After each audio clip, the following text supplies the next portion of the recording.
আসসালামু আলাইকুম, আশা রাখি সবাই ভালো আছেন। আজকে আমাদের একজন অ্যাপ্লিক্যান্ট মাইদুল ভাই, তিনি ইন্টারন্যাশনাল ভিসা পেয়েছেন। মাইদুল ভাই, জি ভিসা কপিটা একটু দেখাবেন। মাইদুল ভাই, আপনার ইন্টারন্যাশনাল ভিসা কতদিন লাগবে?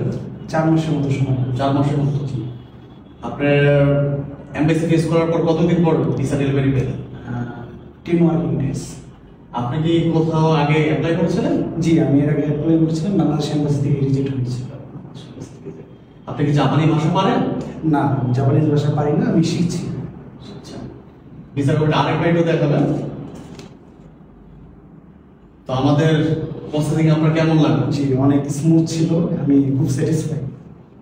তো আপনারা যারা ইন্টারন্যাশনাল ভিসায় জাপান যেতে চাচ্ছেন তারা মানাবিতে যোগাযোগ করুন। আপনারা আমাদের মাধ্যমে জাপানি ভাষা না শিখেও যেতে পারবেন, এবং যারা জাপানি ভাষা শিখে যাবেন, যে কোম্পানির মাধ্যমে যাবেন সেম কোম্পানিতে জব। আর যারা জাপানি ভাষা না শিখে যেতে চাচ্ছেন তাদের জন্য বলবো, জাপানি ভাষাটা খুবই ইম্পর্টেন্ট। আপনারা আমাদের মাধ্যমে জাপানি ভাষা না শিখেও যেতে পারবেন, কিন্তু জাপানে কোনো ধরনের ইংলিশ চলে না। সো যতটুকু শিখে যাবেন নিজের জন্য কাজে দিবেন।